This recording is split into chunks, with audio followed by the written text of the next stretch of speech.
வணக்கம். இன்னைக்கு நாம ஒரு ரொம்ப முக்கியமான விஷயத்தை பத்தி ஆழமா பார்க்க போறோம். இந்திய ஐடி துறை பங்குகள் ஏன் இப்படி ஒரு பெரிய சரிவு? ஏஐயால இந்தியாவோட ஐடி கனவு முடிவுக்கு வருதா, இல்ல இது ஒரு புதிய தொடக்கமா? ஒரு முதலீட்டாளரா நீங்க என்ன செய்யணும்னு தெளிவா அலசலாம். எங்களோட இந்த முயற்சி உங்களுக்கு பிடிச்சிருந்தா மறக்காம இந்த வீடியோவை லைக் பண்ணி சேனலுக்கு சப்ஸ்கிரைப் பண்ணுங்க. அது எங்களுக்கு ஒரு பெரிய ஊக்கமா இருக்கும். அப்புறம் ஒரு சின்ன அறிவிப்பு. நாங்க இப்போ போர்ட்ஃபோலியோ அனாலிசிஸ் மற்றும் ரீஸ்ட்ரக்சரிங் சேவைகளை வழங்குறோம். விருப்பம் இருந்தா டிஸ்கிரிப்ஷன்ல இருக்கிற மெயில் ஐடிக்கு ஒரு மெயில் பண்ணுங்க. சரி, விஷயத்துக்கு வருவோம். இந்தியாவோட ஐடி இண்டெக்ஸ் கடந்த 6 வருஷத்துல இல்லாத அளவுக்கு ஒரே நாள்ல சரிஞ்சிருக்கு. 2025 ஆரம்பத்துல இருந்து பார்த்தா கூட ஒரு 18% வீழ்ச்சி. இது சாதாரணமா தெரியலையே. நிச்சயமா இல்ல. இது ஒரு சாதாரண சந்தை இறக்கம் கிடையாது. இதுக்கு பின்னால ஒரு பெரிய தொழில்நுட்ப மாற்றம் இருக்கு. ஒரு சுனாமிக்கான எச்சரிக்கை மணினே சொல்லலாம். இதோட மையப்புள்ளியில இருக்கிறது ஆர்டிஃபிஷியல் இன்டெலிஜென்ஸ், அதாவது ஏஐ. பல வருஷமா நாம இத பத்தி பேசிட்டு இருந்தாலும் இப்பதான் அது நிஜமா வணிக ரீதியா ஒரு பெரிய தாக்கத்தை உண்டாக்க ஆரம்பிச்சிருக்கு. சரி, இந்த உடனடி சரிவுக்கு ஒரு குறிப்பிட்ட தூண்டுதல் இருந்ததா சொல்றாங்களே. ஆண்ட்ரோபிக்கோட கிளாட் அப்படிங்கிற ஒரு ஏஐ டூல் தான் காரணமா? அதுல அப்படி என்ன இருக்கு? அது ஒரு நல்ல கேள்வி.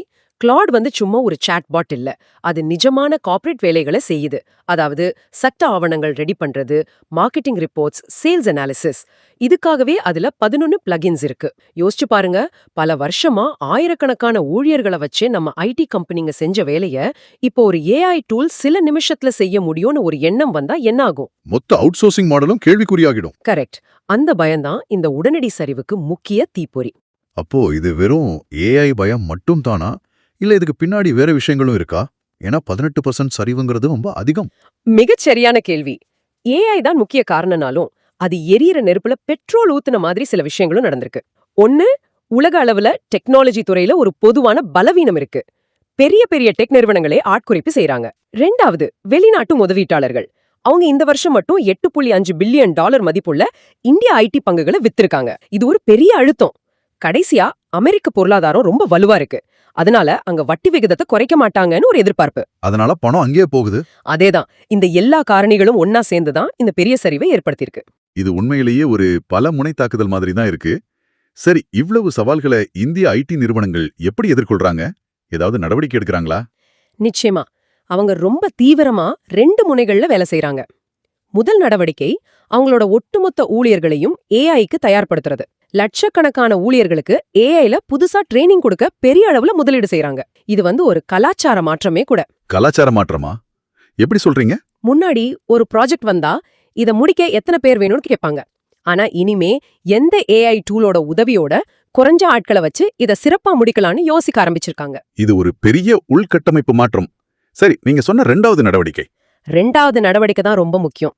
அது சந்தையின் பிளவு, அதாவது மார்க்கெட் பைஃபர்கேஷன். மார்க்கெட் பைஃபர்கேஷனா? கொஞ்சம் விளக்கமா சொல்லுங்க. அதுதான் ஏஐ எக்ஸ்பிரஸ்வே. இந்த பாதையில குறைந்த ஆட்களை வச்சு, ஆனா சக்தி வாய்ந்த ஏஐ கருவிகளோட உதவியோட ரொம்ப உயர் மதிப்புள்ள சிக்கலான வேலைகளை செய்யற நிறுவனங்கள் பயணிக்கிறாங்க. உதாரணமா, ஒரு வங்கிக்கான கோடிங் எழுதுறதுக்கு பதிலா அந்த வங்கியோட வாடிக்கையாளர் டேட்டாவை ஏஐ வச்சு ஆராய்ந்து அடுத்த கட்ட வளர்ச்சிக்கு ஆலோசனை சொல்றது. இதுதான் உயர் மதிப்புள்ள சேவை. இப்போ எந்த நிறுவனம் பழைய பாதையிலிருந்து விலகி இந்த புதிய எக்ஸ்பிரஸ்வேக்கு சீக்கிரமா மாறுதோ அதுதான் தப்பிச்சு வளரும். அப்போ இந்த நிலையற்ற தன்மையில ஒரு முதலீட்டாளரா நான் என்ன செய்யணும்? ஐயோ, கையில இருக்கிற பங்குகளை இப்பவே வித்துடலாமா? இந்த பயம் வருமே. இதுதான் மிக முக்கியமான கேள்வி. பலரும் இங்கதான் தப்பு பண்றாங்க. ஜியோஜித் இன்வெஸ்ட்மெண்ட்ஸை சேர்ந்த வி.கே. விஜயகுமார் சொல்ற மாதிரி இந்த நேரத்துல பதற்றப்பட்டு விற்பது, அதாவது பேனிக் செல்லிங், ஒரு நல்ல யோசனையே இல்ல. நாம ஒன்னு புரிஞ்சுக்கணும். இந்த சரிவு நிறுவனங்களோட செயல்பாடு திடீர்னு மோசமானதால வரல. அவங்களோட எதிர்கால வளர்ச்சி எப்படி இருக்குமோங்கிற ஒரு நிச்சயமற்ற தன்மையால வந்திருக்கு. அதனால நீண்ட கால முதலீட்டாளர்கள் பொறுமையா இருக்கணும். சரி, விற்க வேண்டான்னு முடிவு பண்ணிட்டா சும்மா இருக்க முடியாது. இந்த சரிவை ஒரு வாய்ப்பா பயன்படுத்திக்க சில ஸ்மார்ட்டான உத்திகள் இருக்கா? புயல் அடிக்கும்போதுதான் மரம் பிடிக்கணும்னு சொல்லுவாங்க. அதுக்கு சில உத்திகள் இருக்கு. முதல்ல, சிஸ்டமேட்டிக் இன்வெஸ்ட்மெண்ட் பிளான், அதாவது எஸ்ஐபி.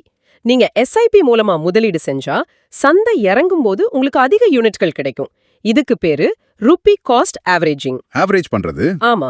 இன்னொரு படி மேல போய் இந்த மாதிரி பெரிய சரிவுகள் வரும்போது உங்க எஸ்ஐபி தொகையை இரட்டிப்பாக்குவது ஒரு மிகச்சிறந்த உத்தி. நீங்க காலத்துல நல்ல வருமானம் கிடைக்கும். ஓகே, எஸ்ஐபியை தொடர்வது அல்லது அதிகரிப்பது. அடுத்தது 2வது, டைவர்சிஃபிகேஷன். உங்க எல்லா முதலீட்டையும் ஐடி பங்குகள்ல மட்டும் வைக்காதீங்க. உங்க போர்ட்ஃபோலியோல ஒரு 10-20% தங்கம் அல்லது வெள்ளியில ஒதுக்கலாம். பங்கு சந்தை கொந்தளிப்பா இருக்கும்போது தங்கம் ஒரு பாதுகாப்பு அரண் மாதிரி செயல்படும். சரி, மூணாவது குவாலிட்டி, தரமான பங்குகள்ல கவனம் செலுத்துறது. புயல் அடிக்கும்போது நல்லா வேர்விட்ட மரம் தான் நிக்கும். அது மாதிரி அடிப்படையில வலுவா இருக்கிற, கடன் இல்லாத, லாபம் அதிகமா இருக்கிற நிறுவனங்கள் மேல மட்டும் கவனம் செலுத்துங்க. எஸ்ஐபி, டைவர்சிஃபிகேஷன், குவாலிட்டி ரொம்ப முக்கியமான குறிப்புகள். சரி, இப்போதான் விவாதம் இன்னும் சுவாரஸ்யமா மாறுது. நீங்க சொன்ன அந்த தரமான நிறுவனங்கள் எது? முதல்ல லார்ஜ் கேப் பங்குகள்ல இருந்து ஆரம்பிக்கலாமே. லார்ஜ் கேப் பங்குகள் ஒரு பெரிய கப்பல் மாதிரி. மெதுவா போகும், ஆனா பாதுகாப்பான பயணம். இதுல எங்களுடைய முதல் தேர்வு டிசிஎஸ். டிசிஎஸ்ஆ? ஆமா, அதோட சந்தை மதிப்பு சுமார் 15.44 லட்சம் கோடி ரூபாய். அவங்க தொடர்ந்து பெரிய டீல்ஸை ஜெயிச்சிட்டு இருக்காங்க. ஐசிஐசிஐ செக்யூரிட்டிஸ் இதோட இலக்கு விலைய ரூ. 3282 நிர்ணயிச்சிருக்காங்க. இதுல எனக்கு ஒரு சந்தேகம். டிசிஎஸ் மாதிரி இவ்ளோ பெரிய நிறுவனத்தால ஏஐ மாதிரி ஒரு புதிய தொழில்நுட்பத்துக்கு வேகமா தங்களை மாத்திக்க முடியுமா? அவங்களோட அந்த பெரிய அளவே அவங்களுக்கு ஒரு தடையா இருக்காதா? இது ஒரு சரியான சந்தேகம். ஆனா டிசிஎஸோட பலமே அவங்க கிட்ட ஏற்கனவே இருக்கிற வாடிக்கையாளர்கள் தான். ஏற்கனவே இருக்கிற ப்ராஜெக்ட்டுகள்ல ஏஐய ஒரு வேல்யூ ஆடட் சர்வீஸா கொடுக்க ஆரம்பிச்சிருக்காங்க. அடுத்தபடியா இன்ஃபோசிஸ். அவங்க ஏஐ மற்றும் கிளவுட் கம்ப்யூட்டிங்ல நல்ல கவனம் செலுத்துறாங்க. அப்புறம் HCL டெக் வருவாய் வளர்ச்சியில மற்றவங்களை விட முன்னிலையில இருக்குன்னு எதிர்பார்க்கப்படுது. இந்த பெரிய கப்பல்கள் பாதுகாப்பா போகும்னு புரியுது. ஆனா இந்த ஏஐ அலையில வேகமா போற சின்ன ஸ்பீட் போட் மாதிரி சில மிட் கேப் நிறுவனங்கள் இருக்குமே, அதிக வளர்ச்சியை எதிர்பார்க்கிறவங்களுக்கு அதுல என்ன வாய்ப்புகள் இருக்கு? கண்டிப்பா இருக்கு.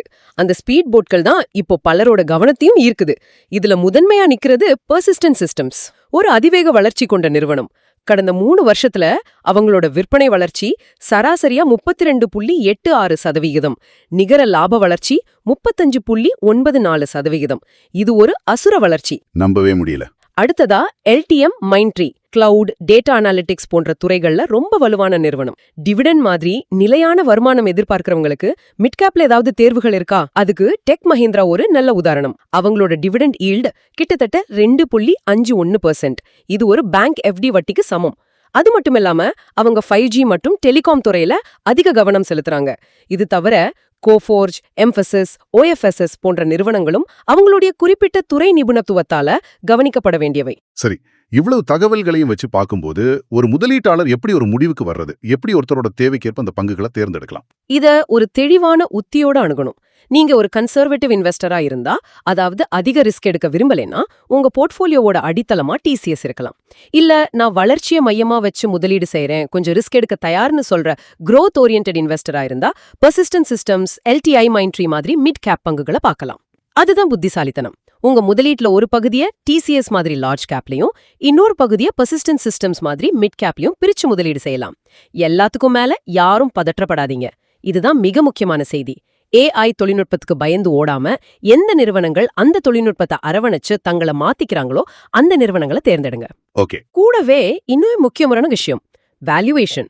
இவ்ளோ சரிவுக்கு பிறகும் நிஃப்டி 50 இண்டெக்ஸை விட நிஃப்டி ஐடி இண்டெக்ஸ் இன்னும் 20% பிரீமியத்துல தான் வர்த்தகமாகுது. அப்போ ஐடி பங்குகள் இன்னும் மலிவாகலையா? மத்த துறைகளை விட இன்னும் கொஞ்சம் விலை அதிகமா தான் இருக்கு. இதையும் உங்க முதலீட்டு முடிவெடுக்கும் போது மனசுல வச்சுக்கோங்க. இது ரொம்ப முக்கியமான ஒரு பாயிண்ட். அடுத்ததா நாம எந்த பங்கை பத்தி ஆழமா விவாதிக்கலான்னு உங்க கருத்துக்களை கமெண்ட்ஸ்ல சொல்லுங்க. இந்த விவாதத்தில் கலந்து கொண்டதற்கு மிக்க நன்றி. இந்த தலைப்பை பத்தி உங்க கருத்துக்களையும் பகிர்ந்துக்கோங்க. கடைசியா, எந்த ஒரு முதலீட்டு முடிவையும் எடுப்பதற்கு முன் உங்கள் நிதி ஆலோசகரிடம் கலந்தாலோசிக்கவும். இங்கு பகிரப்பட்ட தகவல்கள் கல்வி நோக்கத்துக்காக மட்டுமே. நன்றி.